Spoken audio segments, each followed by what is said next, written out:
Bago po tayo magsimula ay palakpakan muna natin ang Panginoon. Bago po tayo, mabuti na po hindi pinangayon ng baha ang ating pananampalataya. Kasi almost 1 week na po kami walang klase, walang pasok. At yung iba po ay walang trabaho. Pero bago po tayo magsimula ay ipanalangin po muna natin ang ating mga sarili. Iyon po natin ang ating mga ulo at magkaroon po tayo ng sariling panalangin. Panalangin po natin ang ating pamilya, ang nakakapit bahay natin na gawa ko nasa mga sa kalagayan. Amen. At para rin sa pangkalahatan ay inaniya ko si Elder Galo para ipanalangin tayo sa ating pagsisimula. Dakilang Diyos, namang banal, kami po ay nagpapasalamat sapagkat muli ay itinako mo kami rito sa bahay-sambahan upang mag-alay ng papuri, pasasalamat at pagsamba sa iyong kanila at sa pangyariang pangalan. Ama, sa oras na ito, hinihiling po namin ang iyong pagpapatawad sa lahat ng aming mga pagkukulang at ng aming mga inisip, sinalita at ginawa o Diyos, ipatawad mo po ito sa amin at gawin po kami karapat-dapat naman sa paglapit namin sa iyo sa araw na ito. Tinatas po namin sa iyo ang iba naming mga kapatid na ngayon ay wala pa sa lugar na ito. Ingatan mo sila, Ama, kung umito. At hayaan mo makasama namin sila sa isang malayang pananumbahan. Inihiling din po namin, Panginoon, ang iyong pagdalangin sa lahat ng iyong gagamitin sa mga awing manunod. Lalo tigit sa dalangin itatayo mo upang magdala ng iyong mga banal na salita. Ikaw, Panginoon, ang siyang mataas sa araw na ito. Tanggapin mo ang papuri ng iyong mga anak. In the mighty name of Jesus Christ, ito ang aming hinihiling. Amen. Amen. Bigyan mo na lang ng pinakamalakas na papuri ng ating Panginoon ngayong mga araw. Glory to Jesus! Hallelujah, hallelujah. Praise the name of the Lord. Bawal po natin sa namin sa Panginoon.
Jesus, sa pag-ibig mo, ako'y masasaya sa piling mo. Kung may pagsubok,an o kahigpitan, ako'y may lalapitan. Ikaw, Jesus, ang aking sandigan, di mo ako papapayaan. Di ko kaya isipin, hindi ko kaya sukatin. Ang pag-ibig mo, Jesus, iyong binigay sa akin.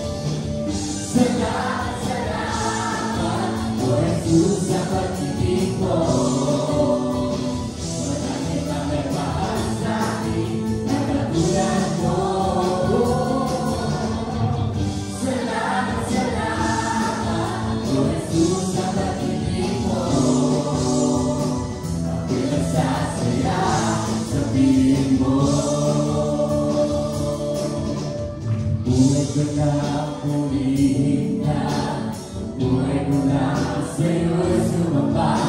Wala nang ibang naiisip pa, hindi pa sa lahat ka. Buhay ko na purihin ka, buhay ko na sa'yo'y sumamba. Wala nang ibang naiisip pa, hindi pa sa lahat ka. Buhay ko na purihin ka, buhay ko na sa'yo'y sumamba. Wala nang ibang naiisip pa, hindi pa salamatan ka. At buhay ko na purihin ka, buhay ko na sa'yo'y sumamba.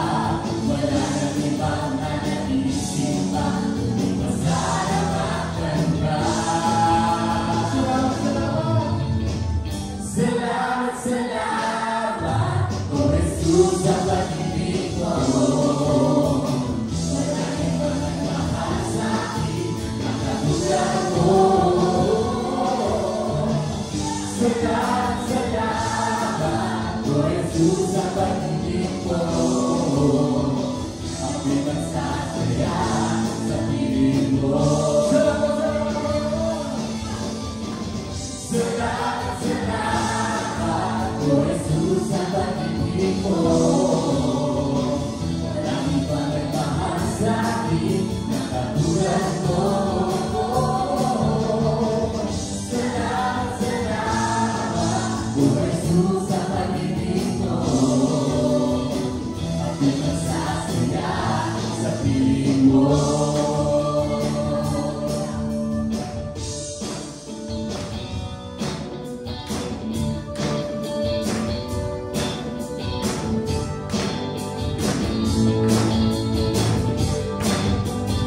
Ang awit sa pagpili sa'yo, aking Diyos sa pag-ibig mo.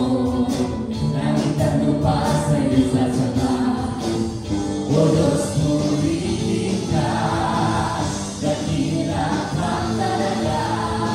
Ikaw ang hinahanap ko sa buhay kong ito, at wala ka ay di makumpleto. Sumasamba sa'yo, hanggang sa galanak, kasiyahan, tunay na nagdarama mo. Ang hinahanap ko sa buhay kong ito, pag wala ka ay di makumpleto. Sumasamba sa'yo, hanggang sa galanak, kasiyahan, tunay na nagdarama mo.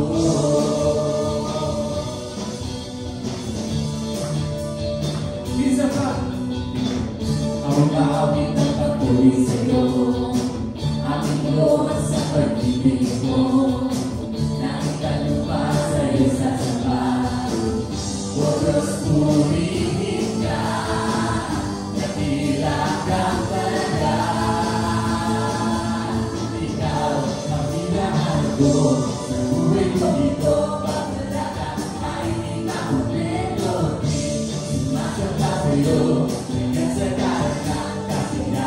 tunay na nadarama ikaw ang hinahanap ko sa buhay kong ito. Pag wala ka, ay hindi ka kontento.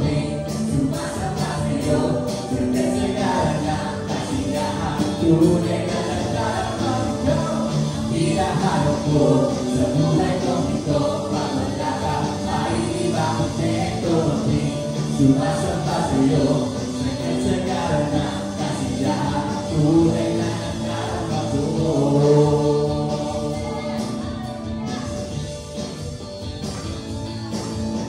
Wala na lang mas hihigit, wala na mas malapit sa tawag ng pag-ibig na aming nakamit. Wala na lang mas hihigit, wala na mas malapit sa tawag ng pag-ibig na aming nakamit. Isa lahat ang pag-ibig mo, labis ang pasasalamat ng puso ko. Isa lahat ang biyaya ko, napakaliwanag ng kinabukasan ko.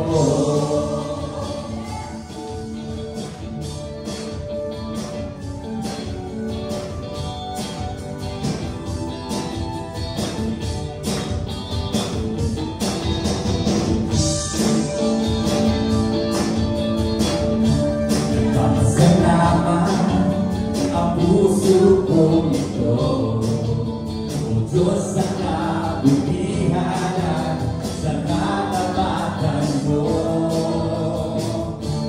Pinapaglaban ang isang katulad ko, ngunit ako'y pinili sa binago, kaya awit sa'yo.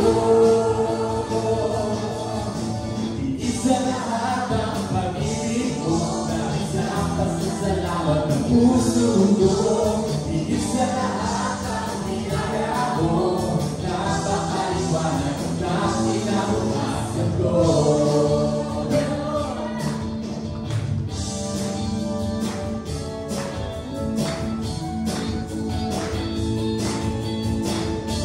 Hindi matatakot sa lubungan ng bagyo. Jesus, sa piling mo ay may nasisilungan ako. Ano man mangyari ay magtitiwala ako. Jesus, walang maghihiwalay sa akin at sa'yo. Isa lahat ang pag-ibig ko, labis ang pasasalamat ng puso ko. Isa lahat ang biyaya ko, napakaliwanag ng kinabukasan ko. Isa lahat ang pag-ibig ko, labis ang pasasalamat ng puso ko. Isa lahat ang biyaya ko, napakaliwanag ng kinabukasan ko. Isa lahat ang pag-ibig ko, labis ang pasasalamat ng puso ko. Isa lahat ang biyaya ko, napakaliwanag ng kinabukasan ko. Isa lahat ang pag-ibig ko, labis ang pasasalamat ng puso ko. Isa lahat ang biyaya ko, napakaliwanag, napakaliwanag, napakaliwanag, napakaliwanag, napakaliwanag, napakaliwanag ng kinabukasan ko. Hallelujah! Purihin ka, Panginoon. Tunay na sa lahat, higit sa lahat ang pag-ibig natin, Diyos, amen? Kahit anumang daanin natin na pagbuhanan natin, meron tayong masisilungan. Nandiyan ang Panginoon. Glory to Jesus. Hallelujah. Patuloy natin siya sambahin ngayong umaga. Praise the name of the Lord. Glory to God.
wala kang katulad, O Diyos.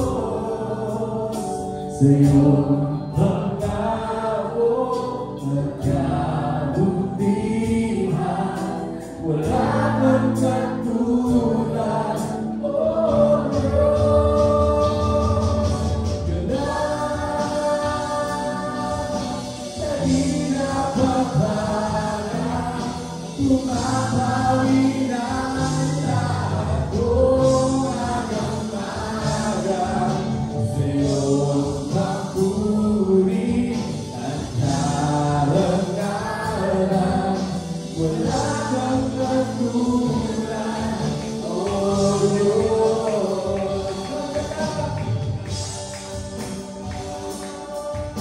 Na di napaparang, pumapawi ng lahat kong agang-agang. Sa iyong papuri at karangalan, wala kang katulad, O Diyos. Di napaparang, pumapawi ng lahat kong agang-agang. Sa iyong papuri at karangalan, wala kang katulad, O Diyos.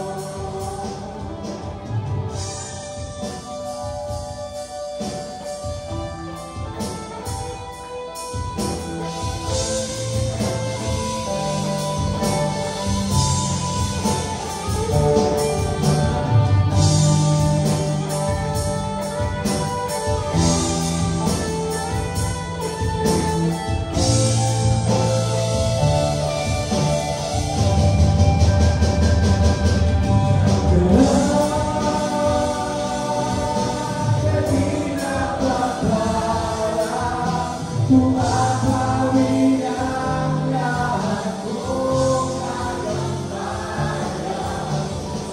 iyong papuri at walang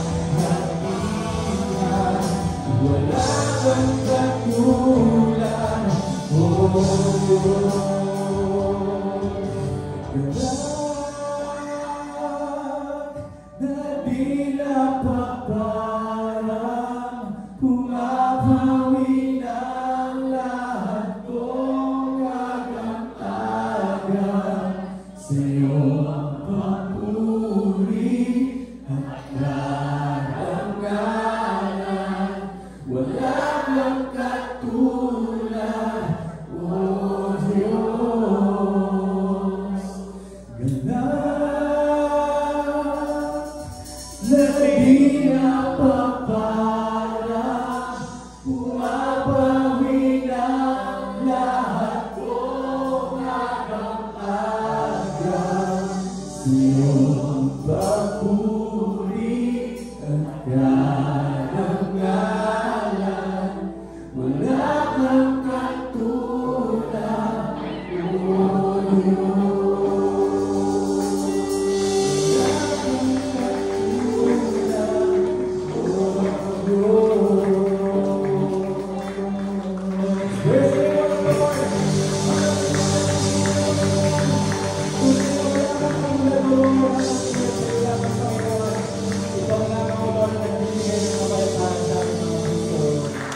Kasi dumarating po talaga sa punto na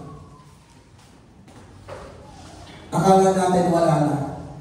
Pero may darating sa oras na kailangan natin na merong lalapit sa atin para tulungan tayo.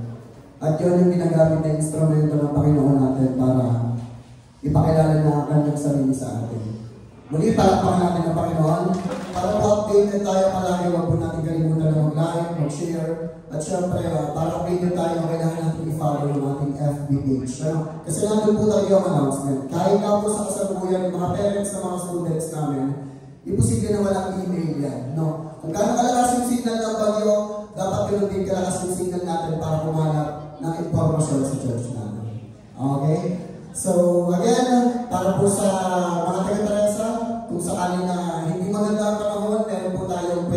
akin dito sa church natin. And kapag hindi natin alam kung may gawain na wala, pwede tayo pumunta sa FB page natin. Okay po? At sa pagpapatuloy ay hinihiling ko na tayo po ay umuko upang ipanalangin yung ating ginawang pagbibigay. Panginoon, maraming salamat po sa lahat ng pagkakataon na kayo nagpo-provide ng lahat ng pangangailangan namin, Lord. Alam namin, Lord, na sa kung ano man po yung ibinalik namin sa inyong maliit na halaga, ay kayo patuloy na magbibigay sa amin ng biyaya, Panginoon. Lord, tulungan niyo po palagi ang lahat ng nagtatrabaho sa aming pamilya na bibigyan palagi sila ng kalakasan ng katawan, katalinuhan, Panginoon. Ganyan din sa kanilang mga pinapasukan trabaho, Panginoon, ay kayo ay paliwanag sa amin ng mga trabaho namin ng sa gayon, ito yung mga dahilan upang meron kaming pambayad ng mga bills namin palagi. Lord, muli ay kayo po lamang yung maaasahan namin sa kalamidad, sa mga sakuna, at sa mga problema, Panginoon. Lalo-lalo na, Lord, sa provision. Alam namin na hindi nyo kami pababayaan sa mga pangangailangan namin. Muli, Lord, sa iyo po namin binabalik at itinataas ang lahat ng biyaya na meron kami. In Jesus' name we pray. Amen. Okay, para sa pagpapatuloy ng ating gawain at magdadala ng salita ng ating Panginoon, tawagin natin din sa harapan si Elder Rod. Palakpakan po natin ang Panginoon. Meron po ako nabasa ang artikulo na isang mangaral na nagsulat o naggumawa siya ng outline na 600 na outline sa bersikulo lang na ito. Yun mo yan.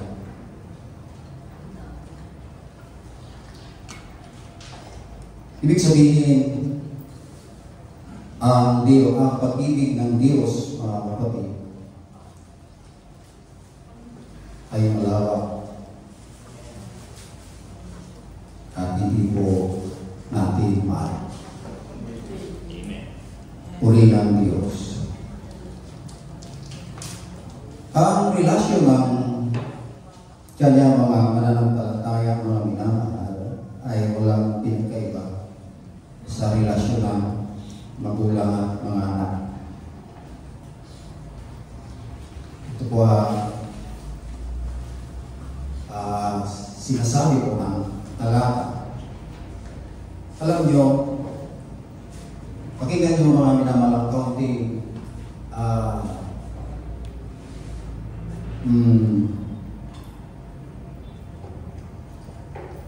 paglalarawan ng pag-ibig ng Diyos at pag-ibig ng magulang sa kanyang mga anak.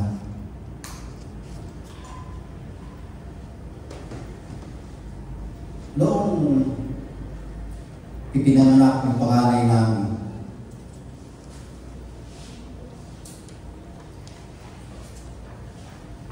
at nagkaroon po ako ng nakakaibang kagalakan at kasiyahan. At sabi ko pa, lagi kong namimiss yung mga panahon yun. 3 po ang aking anak. At talaga po naman, kahit na po kami mahirap sa pamumuhay, pero nung nagkaroon kami ng anak, nandun po ang kagalakan po. Kaya hanggang ngayon mga kapatid, malapit po ako sa mga marinig na bata. Namimiss ko yung panahon pagdating ko sa bahay, kahit ako saan galing. Ako lang pinupuntahan yung maliit kong anak. Pinakarga ko siya. Binubuhat ko siya. At habang ako ay nakaupo at nasa kanduran ko yung bata, minamasdan ko yung mata niya na nangungusap. At habang kinakausap po yung bata. Bagamat siya po ay hindi nakakapagsalita, umulang ang kanyang reply yung pag kinakausap ko siya, mga kapatid.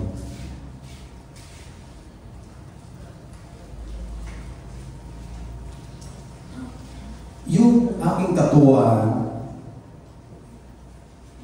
ay nandoon at yung pagod ko sa buong araw talaga po naman naaalis. At ito po ay nagtutulot ng kasiyahan na hindi ko po maipaliwanag. Sa aking pakiramdam, walang sapat na salapi o anumang bagay upang tumbasan ang kaligayahan dulot ng presensya ng bata.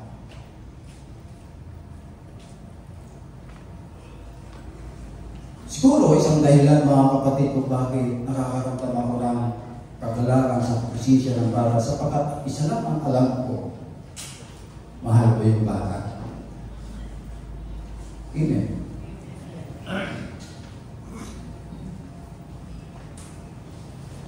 Kaya dumating yung tatlo kong apo, si Jana, Sophia at Nicolay, talagang kinarir ko na talaga na alagaan sila.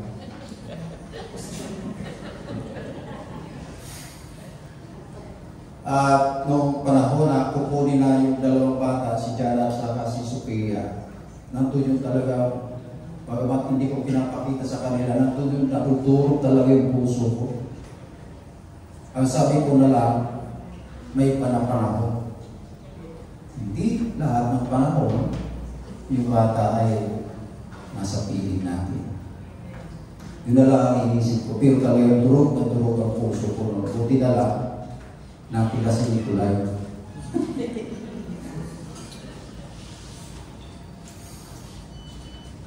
Now, ito ang seryosong tanong, mga kapatid. Mahal ba nila ako? Diba?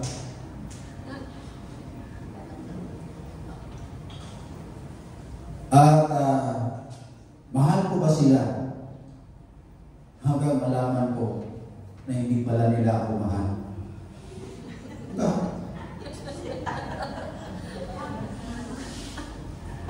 Sa karanasan ko, mga kapatid, at ang edad ko po ay 67 na. Malaking question sa akin kay Span. Lahat ng panahon. Noong mga araw na yun, mga kapatid, ako yung hindi, bagamat ng binata o layas ako, pero nagkapamilya ako, mga minamahal. Ang araw-araw ginawa ng Panginoon sa akin, bahay ang trabaho lang.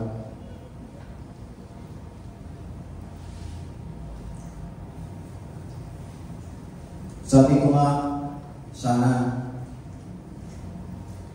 nananatili ako sa ganong kalagayan, pero hindi. Bakit itinanong ko yung mga minamahal? Sapagkat ang mga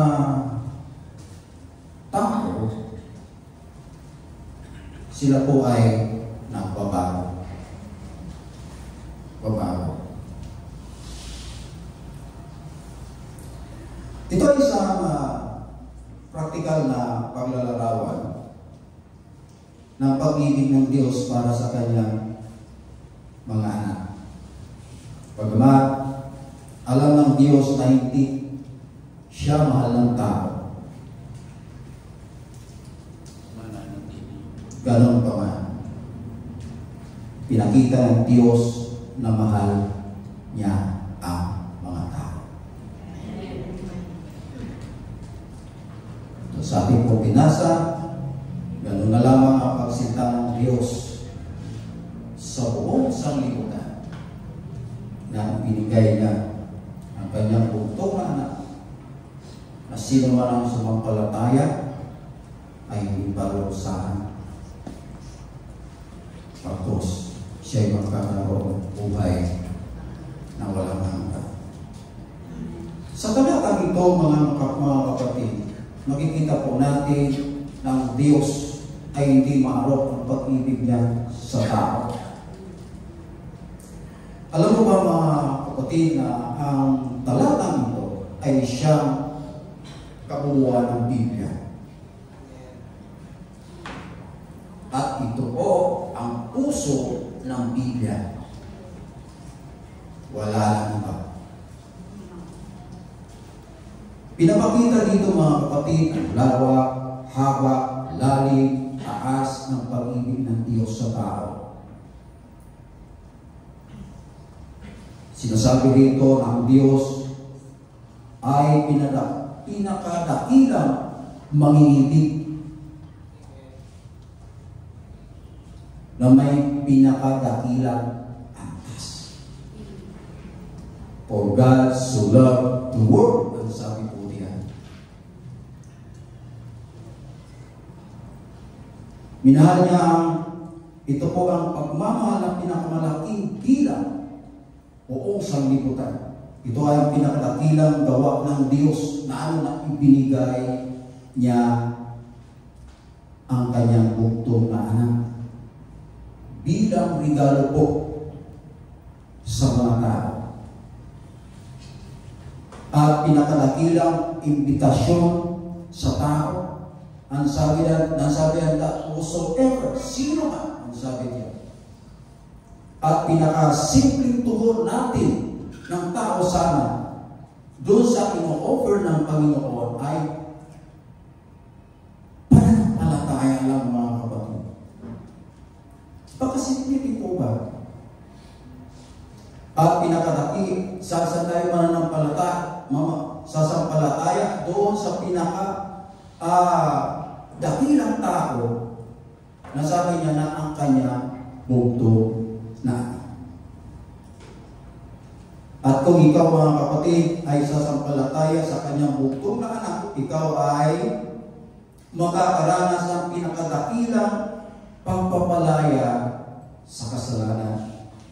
At ang sabi kasi dyan mga kapatid, at sabi niya ang sumampalataya ay huwag mapahamak kundi magkaroon ng buhay na walang hanggan.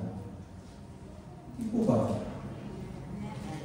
So, ang pag-ibig ng Diyos, mga minamahal, ay hindi nagbabago. Hindi kumukupas. At marami ang nagtatanong. Ito rin ang tanong ng aking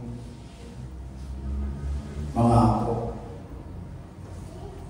Ang sabi nila, maraming nagtatanong po sila kung bakit nilikha ng Diyos ang tao. Ang katanungan ito, mga minamahal, ay lumilikha ng iba't ibang opinyon, palagay at pananaw. Kung ito po ang pag-uusapan, bakit linikha ng Diyos ang tao? Ngunit sa ganang aking mga minamahal, nilikha ng Diyos ang tao dahil sa pag-ibig ng Diyos. Amen.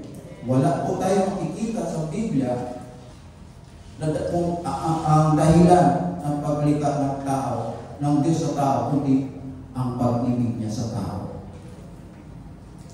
Na ang pag-ibig na yon, doon sa ating mga inaawit ay hindi nagbabago at hindi po kumukupas.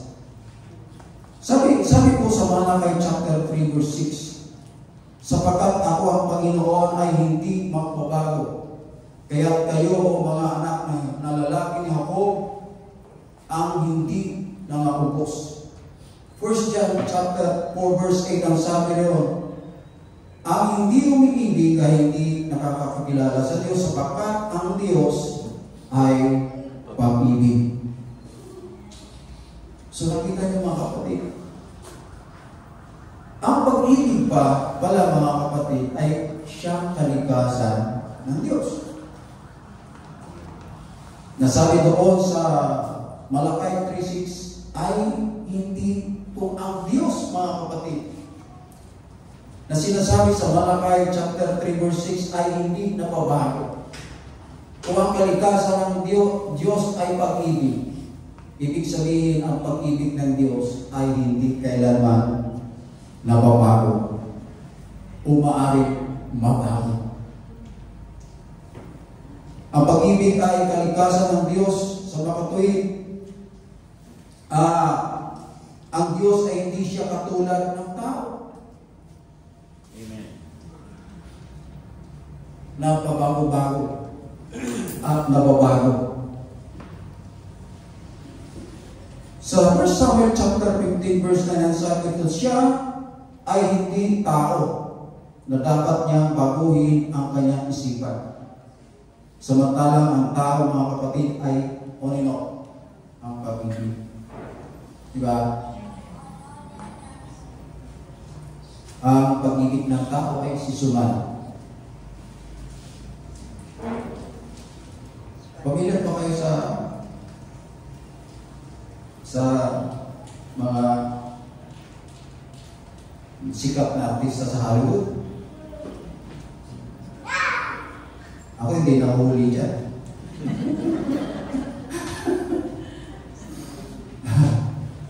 Yung mga sikat na artista, lalo na yung mga babae, na sikat, nidi-divorce nila yung kanilang mga asawa pag hindi matanda na. Yes. At tumanap sila ng bata at doon po sila uli ng papakasal. Ibig sabihin, seasonal ang pag-ibig ng tao. May limitasyon ang pag-ibig ng tao, mga kapatid. So makikita po natin na ang pag-ibig talaga ng tao may expiration. Subalit, kagaya ng mga inawit natin kanina, mga minamahal, ang pag-ibig ng Diyos ay hindi nababago. Katulad po ng sinasabi sa Hebrews chapter 13 verse 8, Jesus Christ the same yesterday, today, and forever. Binibigyan din dito, mga kapatid, na hindi nagbabago ang kalikasan ni Jesucristo na nagbibigay din sa kanyang walang hanggang pag-iral at hindi nababagong katangian. Ang talata ay nagpapahiwatig, mga kapatid, na ang katangian, mga pangako, mga katapatan ng Diyos ay nananatiling pari-pariho sa lahat ng panahon. Ang pag-ibig ng Diyos, mga kapatid, ay hindi seasonal. Hindi po siya, wala po siyang limitasyon, wala po siyang boundaries, at wala pong expiration. Katulad ng sinasabi sa Psalms chapter 103, verse 17, ang sabi rito, ngunit ang kagandahang loob ng Panginoon ay mula sa walang pasimula hanggang sa walang hanggas na nangangatakot sa Kanya, at ang Kanyang katwiran ay hanggang sa mga anak ng mga anak. Ibig sabihin, simula sa henerasyon na henerasyon. Ang pag-ibig ng Diyos, mga minamahal, ay hindi po nababago. Katulad po ng sinasabi sa Genesis chapter 1 verse 20. Ang sabi diyan, at nilalang ng Diyos ang tao ayon sa kanyang sariling larawan. Diyan, ayon sa larawan ng Diyos siya ay nilalang, ni sila na lalaki at babae. Binibigyan din dito, mga kapatid, na ang talatang ito na ang sa katauhan, lalaki o babae ay nilikha na may kakaibang komunikasyon sa Diyos na nagtataglay ng likas, ng halaga at kakayahang makipag-ugnayan sa kanilang lumikha, at hindi nilayan ng Diyos na ang tao ay may walay sa Kanya. So makikita po natin sa paglalang pa lang, mga kapatid, makikita po natin ang pag-ibig ng Diyos. Una, ilinalang ng Diyos ang tao ayon sa Kanyang larawan. Amen. Sa Genesis chapter 2:17, ang sabi rin po rito, datapwat sa kahoy napakakilalang mabuti at masama, ay huwag kakain sapagkat sa araw na ikaw ay kumain niyaon ay walang pagsalang mamamatay ka. So simula ng mga kapatid kung kumain yung tao na unang linalag, hindi naman agad sila namatay. Amen. Katunayan, si Adan ay namatay. Ang edad niya ay 930 years. Bakit mga kapatid? Basahin po natin. So, talatang 2 Peter chapter 2 at chapter 3 verse 9, ito po ay sumasaklaw simula ng creation hanggang ngayon. Basahin po natin 2 Peter. Ayan, at hindi mapagliban ang Panginoon tungkol sa kanyang pangako. Na gaya ng pagpapalibag ipinalagay ng iba, kundi mapaghinuon sa inyo na hindi niya ibig na sino man ay makahamak, kundi ang lahat ay magsipagsisi. So nakita niyo mga kapatid, kung hindi agad pinatay ng Diyos si Adan at si Eva, kasi binigyan po niya ng pagkakataon magsisi. 930 years, pero kung pwede naman gawin ng Panginoon, ay nakasala ka, ulitin. Pero hindi ganoon ang Panginoon. Kasi yung pag-ibig ng Diyos ay nandotoo. Amen. So sa talatang yan mga pinamahalay, ibig sabihin na simula ng paglalak, nilalaan ng Diyos ang lahat ng bagay dahil sa pag-ibig ng Diyos. Genesis chapter 3 verse 21 mga kapatid. At ginawa ng Panginoong Diyos si Adan at ang kanyang asawa ng mga kasultang balat at sila'y dinamitan. Nung nagkasala si Eva at Adan at nakita nila na sila'y hubad, gumawa sila ng panakip sa kanilang katawan na dahon ng ibos. Okay? At nakita ng Diyos na nagkasala yung tao, pagkatapos niyang basahan ng hatol, yung tatlo, yung ahas, yung babae at yung lalaki, muli niyang pinalikan yung dalawa. Inalis yung dahon ng igos at pinalikan ng balat ng hayop. Ang balat dito mga kapatid, tinutukoy hindi po balat ng kahoy, kundi balat ng hayop. Sa mga tuwid, makikita po natin, ito ang unang pagpatay, pagbuhos ng dugo, dahil po sa kasalanan ng tao. Una, pinatay ng Diyos ang hayop, kinuha yung balat upang panakip sa hubad ng katawan ng tao. At simula noong mga makikita po natin na yung dugo na lumaloy dito ay naging simbolo ng panakip ng kasalanan ng tao. Dahil inaalis ng Panginoon sa pag-alipin ng Israel at hindi pinapahintulutan ni Paraon ang umalis yung mga Israel. Sabi ng Panginoon, sige katay kayo ng baka, kambing, tupa, at yung dugo ipapahid ninyo sa harapan ng inyong pintuan. Sapagkat pagdaan ng salo, pag nakita yung dugo sa iyong pintuan, yung salo ay hindi po papasok sa inyo. Okay? Yung panahon na yun, sinabi ng Panginoon, sapagkat papatayin ko lahat ng panganay sa lupain ng Ehipto. So simula doon, pagdating ng panahon, yung tugo, mga kapatid, ay isang napakalagang bagay na inutos ng Panginoon na iaalay once a year upang matakpan ng kanilang mga kasalanan. Okay? Subalit sabi diyan sa Hebrew Hebrew chapter 10 verse 4 ang sabi po diyan. Sapagkat di maaari na ang dugo ng mga baka at mga kabin ay makapag-alis ng mga kasalanan. Unfair, di ba? Hindi makatarungan na tao ng kasala, pero yung hayop, ang siya nagsasikripisyo. Bakit dugo ng hayop, mga kapatid? Noong panahon na yun, ang inalaw ng Diyos na panakip sa kasalanan ng tao.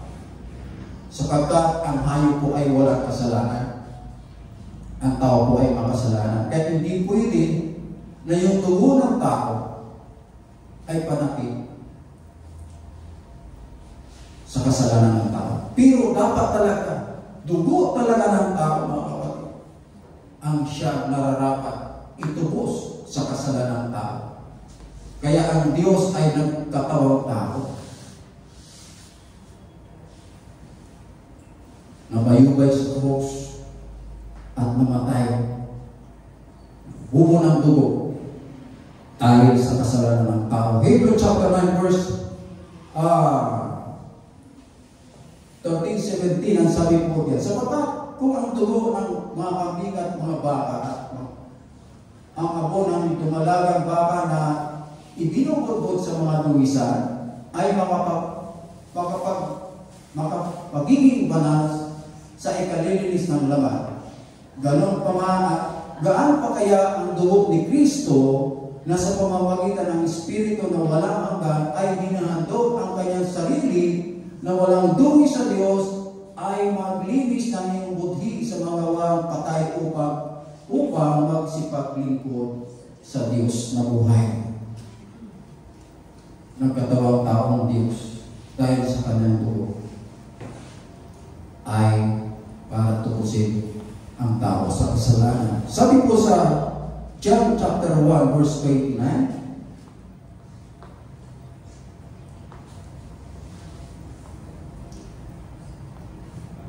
na kinabukasan ay nakita ni Juan si Jesus na lumalapit sa kanya, sinabi, narito ang kordero ng Diyos na nag-aalis ng kasalanan ng sanlibutan.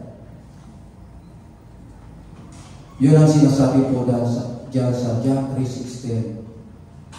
Ganun na lamang ang pagsinta ng Diyos sa buong sanlibutan na ibinigay niya ang kanyang buktong na anak ng sino man ang sumampalataya ay di mapahamak pagkos ay magkaroon ng buhay na walang hanggan. So dito, mga kapatid, sa ating pamagat, through God's unchanging love, rely on God's love. So sabi ko, paliwanag, mga kapatid, magdadalawang isip pa pa tayo. Sabi ko sa awit, mag-aagam-agam pa pa tayo para tayo magtiwala o umasa sa pag-ibig ng Diyos. So ang tanong, ano ang garantiya, mga kapatid, kung aasa tayo sa hindi nagbabagong pag-ibig ng Diyos? Alam niyo, ito ay napaka-seryosong tanong. Kasi kapag ang buhay ay nakakaranas ng kahirapan at may mga trahedya sa ating buhay, talagang napakahirap manatiling nakaangkla sa katotohanan na ang Diyos ay may pag-ibig. Kasi nga, mga kapatid ko, tayo po ay nasa mahirap na sitwasyon. Nagtatanong po tayo, minsan, talaga ba nagmamahal ang Diyos sa lahat ng pagkakataon? Amen? Sabagat sinasabi ko nga, mga kapatid, walang pagbabago ang pag-ibig ng Diyos. Na dapat po tayo mag-rely sa pag-ibig ng Diyos. So, Santiago chapter 1 verse 17 ang sabi, ang bawat mabuting kaloob at ang bawat sakdal ng kaloob ng pawang buhat sa taas na bumababa mula sa Ama ng mga ilaw na walang pagbabago ni kahit anino ng pag-iiba. Okay? Ang salitang anino ng pag-iiba, ito po ay tumutukoy sa nakikita po ninyo ang araw, Amen. Ang araw ba ay nawawala ng liwanag? Ang araw ba ay lumilipat? Nung maliit pa ako, akala ko yung araw tumatakbo. Kasi makikita po natin, lumulubog, lumilitaw, di ba? Pero hindi pala mga kapatid. Ang araw ay nanatili at ang kanyang liwanag, mga kapatid, ay nananatili. Okay? So, sa paglalarawan, mga minamahal, mahalin tulad natin ang Diyos sa araw. Na ang liwanag nito ay hindi po nagbabago at nananatili po siya saan po siya naroon.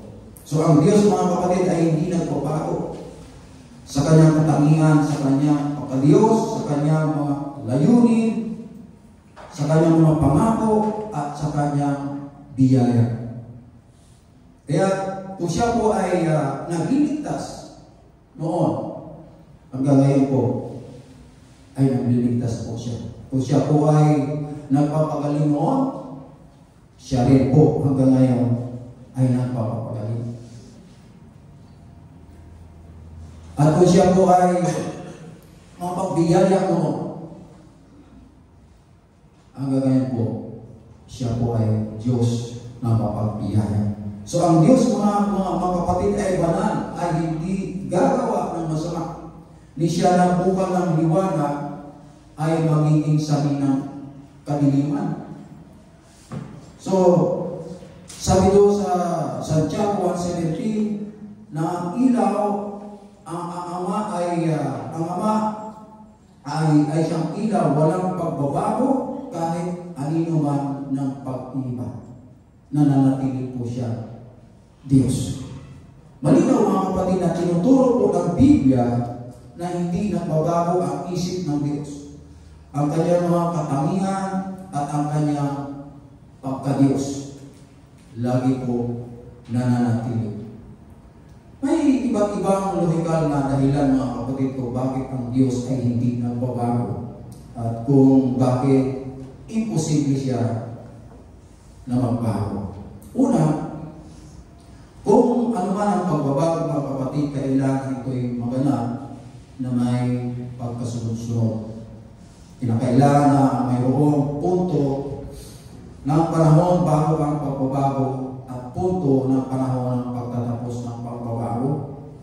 Kung kayo'y upang maganap ang isang pagbabago, mga kapatid, ito'y dapat na mangyari sa loob ng mga ganan ng oras. Subalit, ang Diyos po ay walang hanggan. Hindi po siya nasasaklaw ng panahon at hindi po siya nasasaklaw ng oras. Dahil sabi sa Psalm chapter 90 verse 2, sabi diyan, bago nilikha ang bundok o bago mo nilikha ang lupa at ang sanlibutan, ikaw ay Diyos mula na walang pasimula hanggang sa walang hanggan, ikaw ang Diyos. So binibigyan din ang walang hanggang pag-iral ng Diyos na siya ay palaging umiiral at palaging iiral bago pa man likhain ang sanglibutan. So pangalawa, ang hindi pagbabago ng Diyos, mga kapatid, ay kinakailangan sa kanyang pagka-Diyos. Kung may pagbabago man, dapat ito ay para sa mabuti at masama. Okay? Sapagkat ang pagbabago, mga kapatid, ay maaaring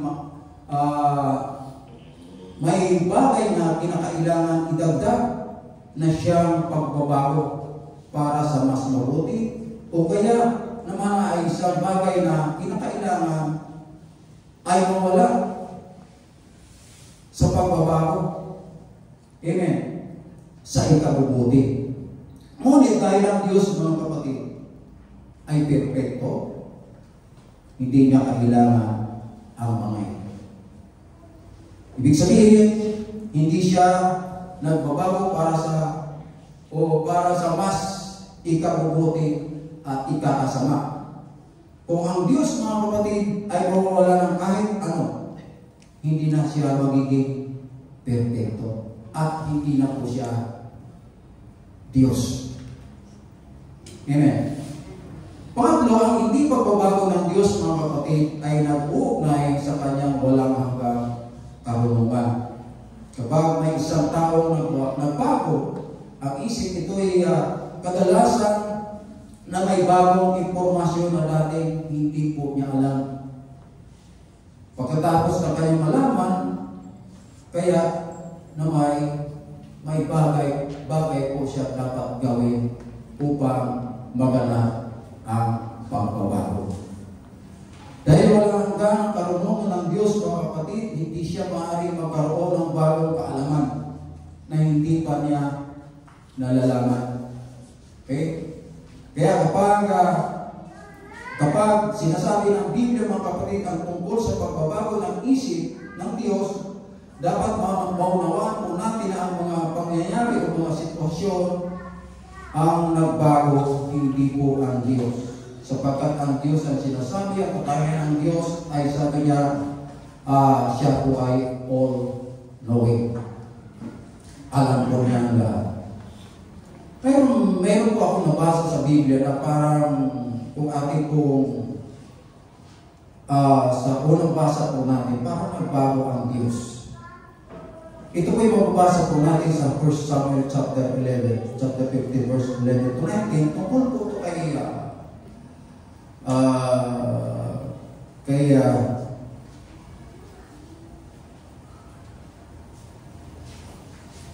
Saul. Ayan.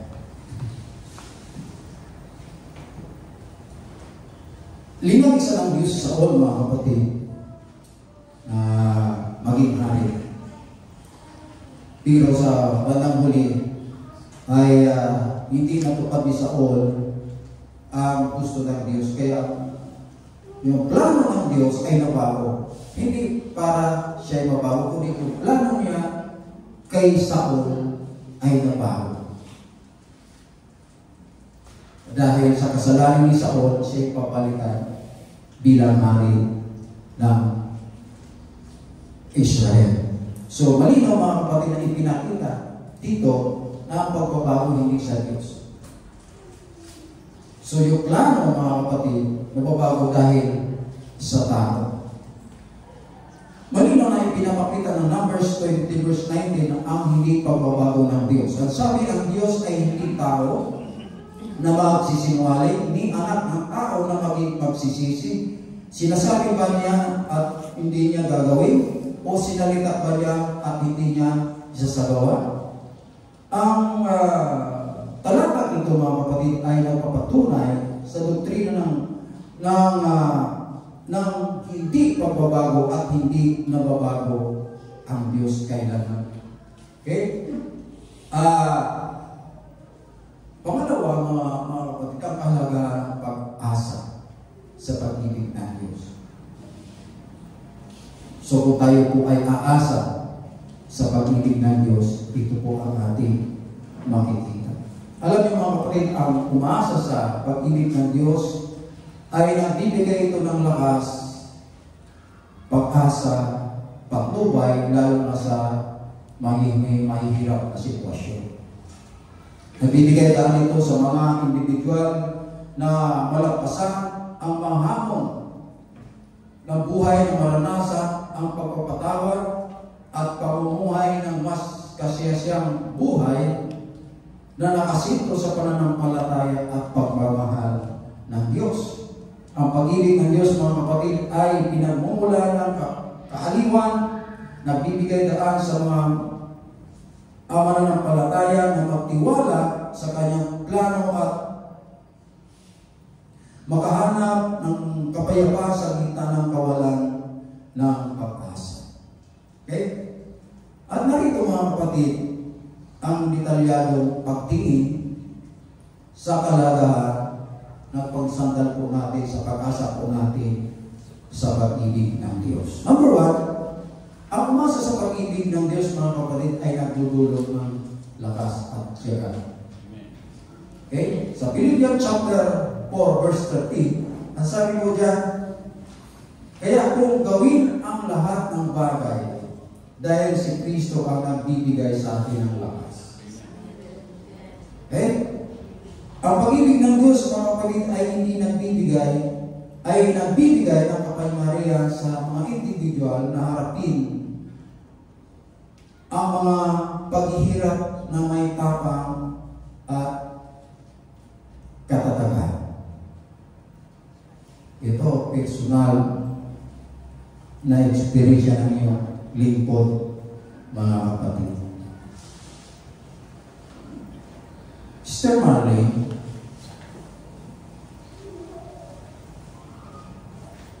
ito ang unang bunga ko sa Panginoon. Marlene Pradigas. 4 days di po siya pumanaw. Ang sabi ko, kinausap ko siya. Sabi ko, Sister Marlene, sana yung pananampalataya mo malapilisan.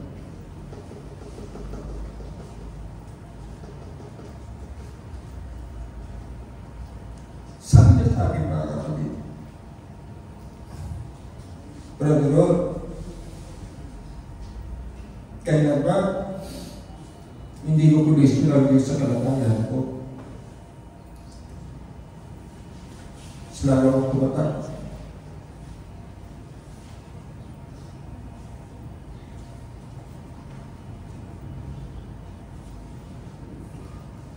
Yan tunay, mga kapatid, kung asa po tayo sa pag-ibig ng Diyos. Asa po tayo, walang bagay na hindi po natin malalampasan.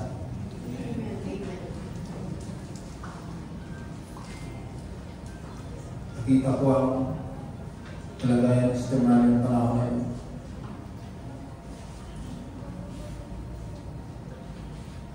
Sabi ko, Panginoon, napakabuti mo.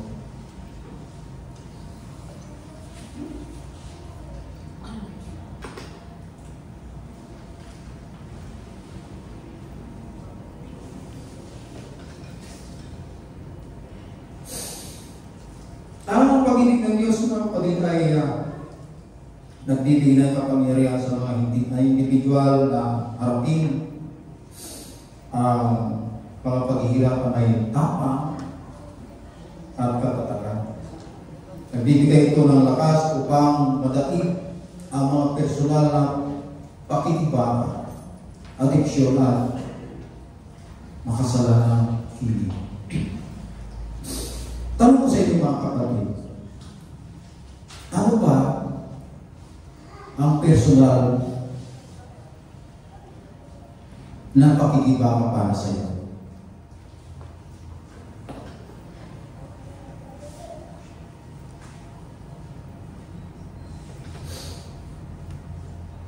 Ang ibang mga Kristiyano sa ibang lugar, ang pakikibaka nila, sila po ay literal na pinapatay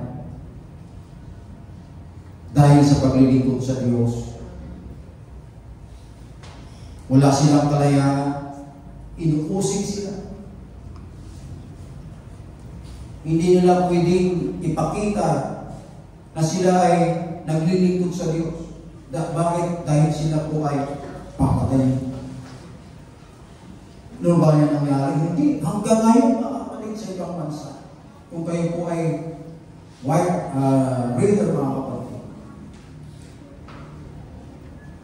may mga Kristiyano sa mga ibang lugar na nagsasakripisyo, sila po ay pinapatay dahil sa paglilingkod sa Diyos. Tayo! Ano po ang personal na pakikipagbaka po natin bilang lingkod ng Diyos?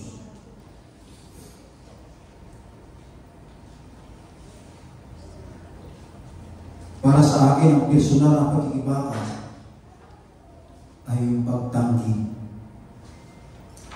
ng kasalanan na ibinibigay po ng sanglibutan. Ano yun? Addiction. Maraming addiction po sa atin. Hindi lang yung addiction sa sigarilyo, sa alak. Marami.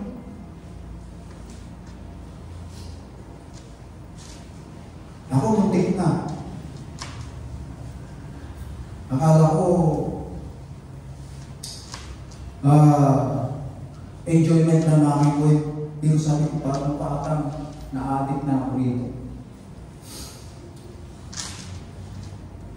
Buti na lang, hindi pumapayag si Brother Kimda na sumama lagi sa akin.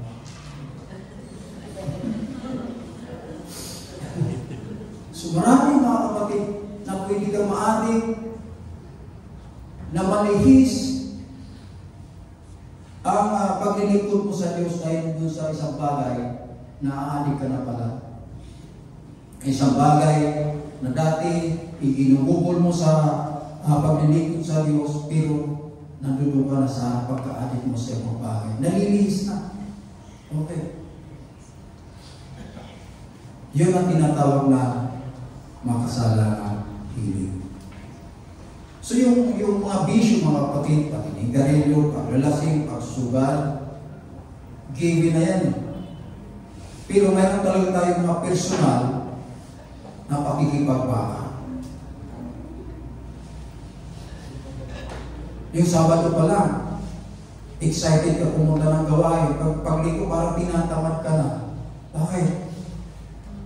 Diba? Naranasan mo yun? Kung naranasan mo yun. Sabi ko pa, parang ano, monotonous ka lang. Amen. So paglabanan po natin yung mga personal na pakikipagbaka.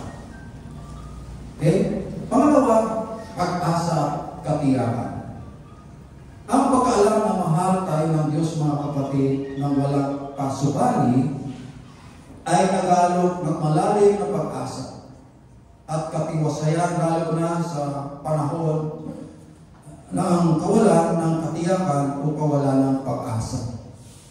Mayroon dito, mga kapatid, sa Deuteronomy chapter 31.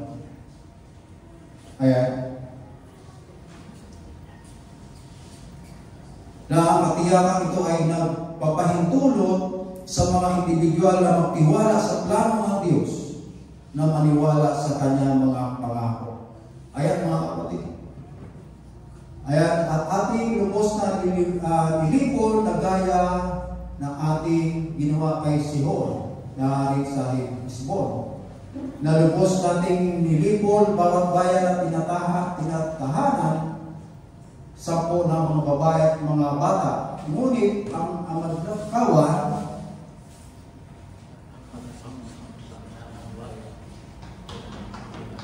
hindi tayo mga kapatid. Deuteronomy 31, mga 31. Hindi yan. 31. Verse 6 hanggang 8. 6 to 8, 6 to 10. Yeah. 31.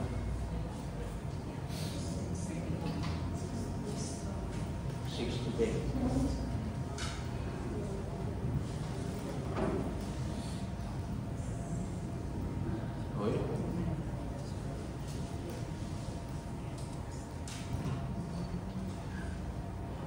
Yan. Kayo yung magpalakas at magpakatapang.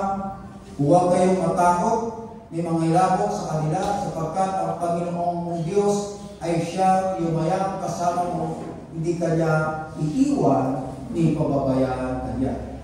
At tinawag ni Moses si Josue at sinabi sa kanya, sa paningin ng buong Israel, ikaw ay magpakalakas, magpakatapang, sapagkat ikaw ay yayaw kasama ng bayan ito sa lupain na isinumpa ng Panginoon sa kanilang mga magulang at ibibigay sa kanila iyong ipamamana sa kanila. At ang Panginoon ay siyang nagpapauna sa iyo, siya ay isa sa iyo, hindi kanya iiwan, ni pababayaan ka, ikaw ay huwag matakot at mga lupaybay.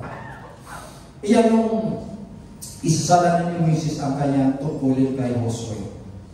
Okay, may mga agap-agap si Josue doon sa lupa pa ng Panginoon, subalit yun ang sabi ni Moses kay Josue na siya magpakatampang. At sabi diyan sa verse 8, mga kapatid, ikaw ay huwag matakot at mga lupaybay. makita po natin dyan ang patnubay ng Diyos sa mga tao umaasa sa kanyang pag-ibig. May katiyakan po tayo mga kapatid. Katulad ng nangyari po kay Daniel. Amen. Na siya po ay pininagay sa horno.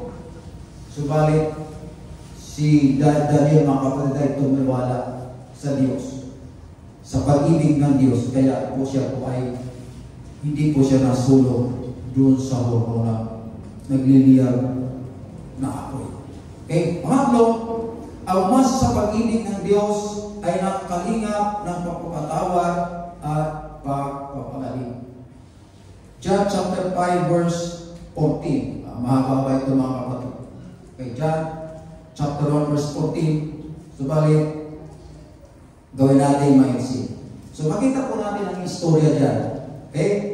Isang lalaki ang nakita ni Jesus sa tabi ng tangke. Kung saan ang lalaki ito ay 30 years na lumpo. 38 years na lumpo. So, nung makita siya na Jesus, sabi ng Panginoon sa lalaki, ibig mo ba bang bumalik? Sa verse 7, ang sabi ng lumpo, sumagot sa kanya ang lalaking may sakit. Sabi niya, Ginoo, wala ng tao maglusong sa akin sa tangke. Pagkalaw sa tubig, datapwat samantalang ako'y naparoon ay nakalusong na muna ang iba bago ako. Sa verse 8, sabi sa kanya Jesus, magtindig ka, buhatin mo ang iyong higaan at lumakad ka. Okay? Sa verse 9, sabi doon, at pagdakay gumaling ang lalaki at binungan ang kanyang higaan at lumakad noon nga'y araw ng Sabat. So verse 14 mga kapatid, ang sabi diyan, muli sila nagtapo ng Panginoon, nagtapo sila ng Panginoon. Okay? At sabi, muli siya nasumpuan ni Jesus sa templo. At sa kanya ay sinabi, narito, ikaw ay gumaling na, huwag ka na magkasala. Baka mangyari pa sa iyo ang lalong masama. So ang pag-ibig ng Diyos mga kapatid ay kadalasan naugnay sa pagpapatawad, pagpapagaling, kapwa para sa ating sarili at sa iba. Pinapayagan ito ang mga individual na palayain ang nakaraang sakit at yakapin ang isang landas ng pagkakasunto at papanumbalik sa Diyos. Okay?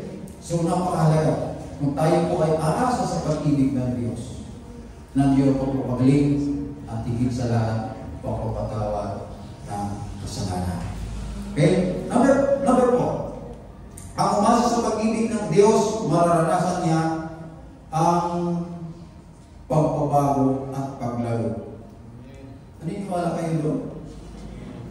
Ang pagtitiwala sa pag-ibig ng Diyos ay maaaring humantong sa personal na pagbabago anyo paghubog ng mga puso at isipan upang ipakita ang kanyang pagkatao. So nagkakaroon po tayo ng pagbabago mga kapatid. At ito ay maaaring magpakita ng higit na pagkahaba, pagpapakumbaba, pagbukas pala, at pagnanais na maglingkod sa iba.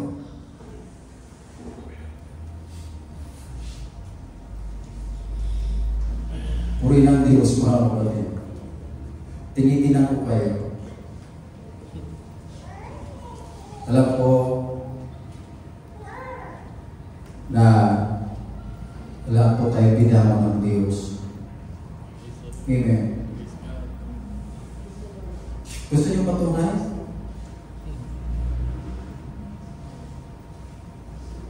Walang anak ng Diyos na marami. Nakita ito ng building na ito mga kapatid. Kung tayo marami, right? So nakikita natin ang pagbabago mga kapatid. sinong tao sa ngayon ang maglulunit ng isang lupa para sa gawain ng Diyos kung hindi niya binago, kung hindi binago, o kung hindi siya umasa sa pag-ibig ng Diyos? Ano?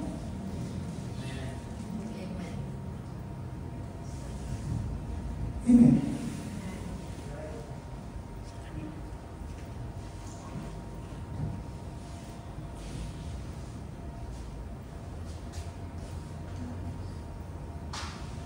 Ito lang mga kapatid.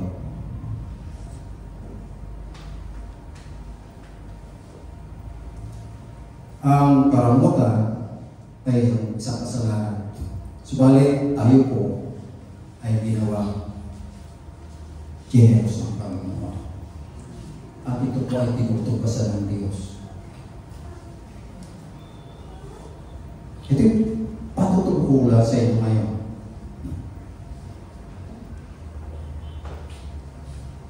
May trabaho na po si Mark. At kailangan niya sa sasakyan. So, nag-apply ako ng loan ng motor. Ang tagal. Tingin natin ko siya sa BCG. Ito yung umaga. Ano makakot? Ginawa sa poster na yun. Sabi ko sabi, hirap ako dyan.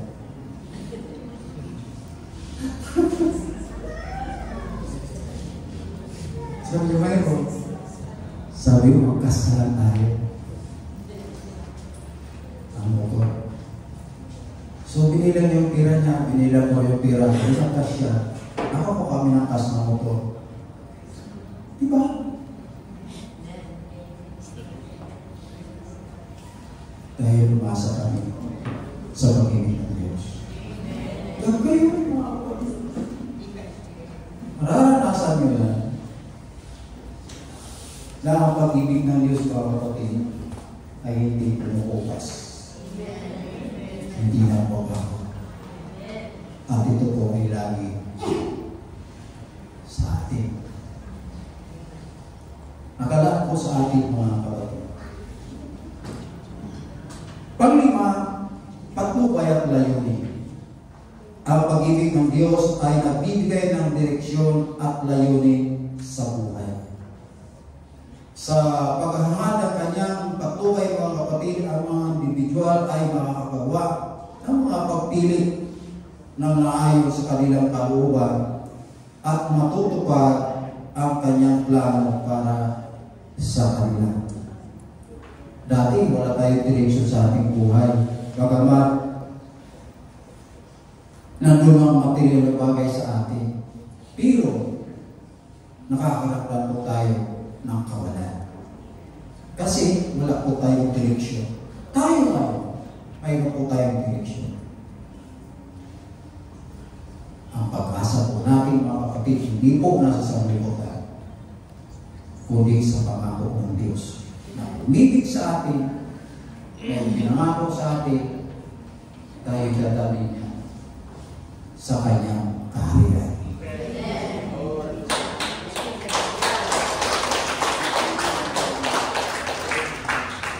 Pang-anim, pag-ibig sa iba. Okay? Ang pag-ibig ng Diyos, mga kapatid, ay nagbibigay ng inspirasyon sa mga mananampalataya na mahalin ang iba, na walang pasubali, nagpapa-aabot ng biyaya, habag at pagpapatawad sa mga nakapaligid sa kanila. So yung mga anak ng Diyos, walang kaaway. Amen. Ang papatawad. Ang pag-ibig na ito sa iba ay napapakita ng pag-ibig ng Diyos sa loob nila at nagpapatibay sa kanilang pananampalataya. Plus po, kapatid yung 1 John chapter 4 verse 3. Ano po ang sabi dyan? Diyos ay pag-ibig. Ayan, ang hindi umibig ay hindi nakakilala sa Diyos. Diba? Hindi na pwede explain ng mga kapatid. Amen. Kung ikaw ang anak ng Diyos, larawan ng Diyos, ang sabi diyan, kung may likas na pag-ibig ng Diyos, ikaw rin may likas na pag-ibig. Panghuli mga kapatid, ang umasa sa pag-ibig ng Diyos ay hindi lamang isang religyoso konsepto, kundi isang makapangyarihang puwersa na makapagbabago ng buhay, nag-aalok ito ng lakas, pag-asa, at mas malalim na koneksyon sa Diyos. Amen. Tayo na tayo tumayo ng mga naman.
Lord, hanggang sa pagdating mo amang banal, huwag mo kami pababayaan.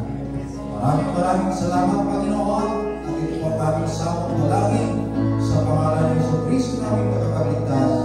Everybody say, Amen. Purihin ng Diyos at tanggapin po natin ang basbas ng ating iglesia.